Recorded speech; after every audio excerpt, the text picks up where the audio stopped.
Fala pessoal, tudo bom? Sejam muito bem-vindos ao nosso primeiro vídeo mostrando a preparação do curso de piloto privado de avião utilizando o Flight Simulator como ferramenta prática. Ao longo dessa série vou te ensinar tudo o que você vai precisar saber para conquistar as suas asas como piloto real ou virtual. Eu sou o Rafael e esse é o Piloto em Construção. Hoje no nosso primeiro vídeo vou estar falando sobre as 4 forças que atuam em um avião quando ele está em voo. Essa é uma lição super importante, pois se você tiver uma compreensão básica de aerodinâmica, isso lhe dará uma boa base para iniciar o seu treinamento.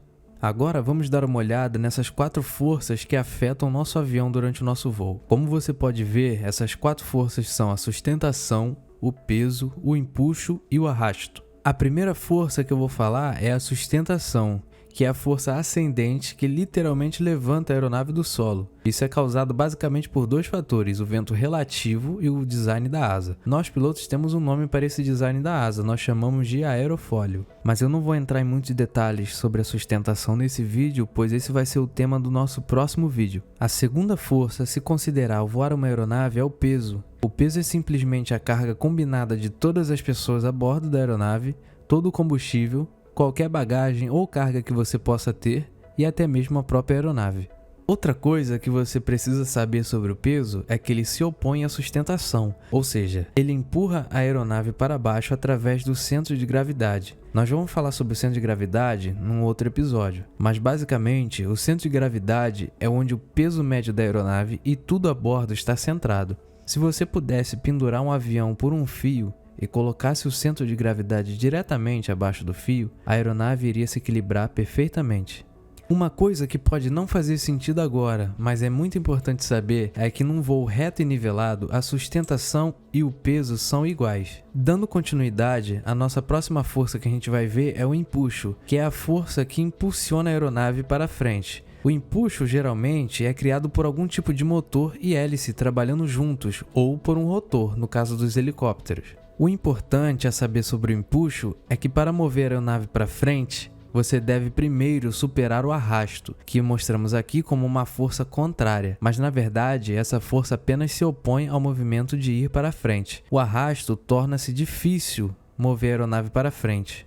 Falando nisso, existem 2 tipos de arrasto que você deve se preocupar como piloto. É o arrasto parasita e o arrasto induzido. Imagine que você está em um veículo em movimento e coloca sua mão para fora da janela. O vento vai puxar a sua mão para trás e quanto mais rápido você vai dirigindo, mais a sua mão vai ser puxada. É isso que nós chamamos de arrasto parasita. Assim como acontece com a mão, o arrasto parasita aumenta à medida que a velocidade do ar também aumenta. Como você pode ver nesse gráfico, ele aumenta exponencialmente com a velocidade do ar mais altas. Isso é um dos motivos pelo qual não podemos voar super rápido com os aviões de treinamento. Há muito arrasto parasita segurando o avião em altas velocidades. Na verdade, existem 3 tipos diferentes de arrasto parasita. O primeiro é o arrasto de forma. Em resumo, o arrasto de forma é o vento que passa ao redor da forma da aeronave. Quanto ao arrasto de forma, você acha que uma aeronave como essa forma produziria? Provavelmente bastante, né? Ela não tem uma forma suave e arredondada que permite que o ar flua suavemente ao redor dela. Outro tipo de arrasto parasita é o arrasto de interferência. Esse pode ser um pouco mais difícil de entender, mas esse tipo de arrasto ocorre quando diferentes fluxos de ar criam pequenas bolsas de turbulência em diferentes lugares da aeronave, o que restringe o fluxo de ar suave ao redor da superfície da aeronave.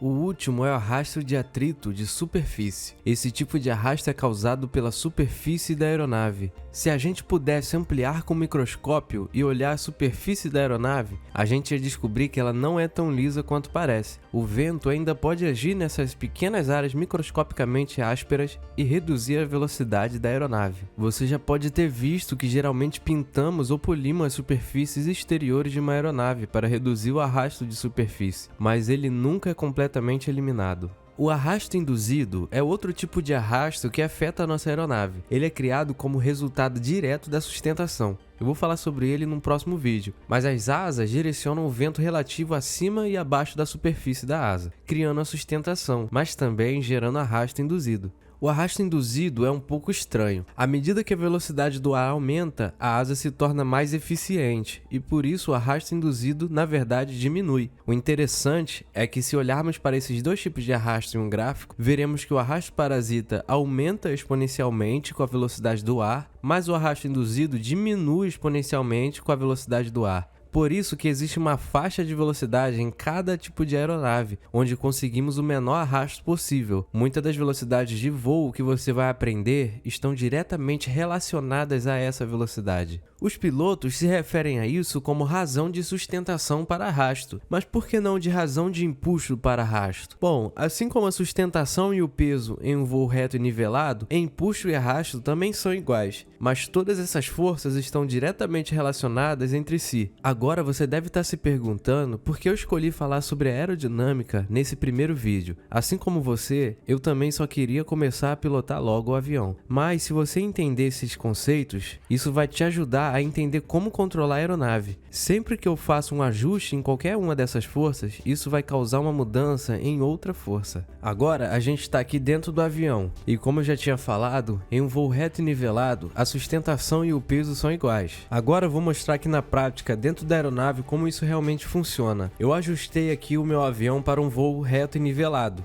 Como eu já tinha falado, nessas condições a sustentação e o peso são iguais. Agora eu estou a 2.000 pés a mais ou menos 80 nós. Olha só o que vai acontecer quando eu aumentar o empuxo, aumentando a potência da aeronave. Agora eu estou sem encostar nos controles da aeronave, só estou aumentando a potência. Olha só como é que o avião começou a subir. Então agora a sustentação e o peso já não são mais iguais. Aqui, quando a gente aumentou o empuxo, a minha sustentação se tornou maior do que meu peso e a aeronave começou a subir. E ocorre o oposto quando eu diminuo o empuxo da aeronave. Agora eu já nivelei minha aeronave novamente e nesse momento o empuxo e o arrasto são iguais. Mas o que acontece se eu aumentar a minha sustentação? Eu tô aqui de novo a 2.000 pés, a cerca de 80 nós. E o que acontece se eu levantar o nariz da aeronave? Olha como o nariz do avião está subindo e a velocidade está diminuindo. Quando eu estou aqui aumentando a minha sustentação, eu também estou aumentando meu arrasto induzido, o que faz com que o arrasto se torne maior do que o empuxo e diminuindo a velocidade da aeronave. Então, sendo assim, compreender esses princípios básicos é provavelmente o passo mais importante para aprender a controlar um avião. Agora que você já assistiu esse vídeo, você já tem uma compreensão que a maioria dos pilotos não tem em sua primeira aula de voo. Se ficou qualquer dúvida sobre o assunto, é só escrever aqui embaixo nos comentários. E considere também ajudar o canal, deixando a sua inscrição, o seu like e também incentivando a continuação desse projeto através do nosso Pix, que vai estar aparecendo no QR Code aí na tela e também na descrição do vídeo. Muito obrigado por assistir o vídeo até aqui e a gente se vê no próximo vídeo.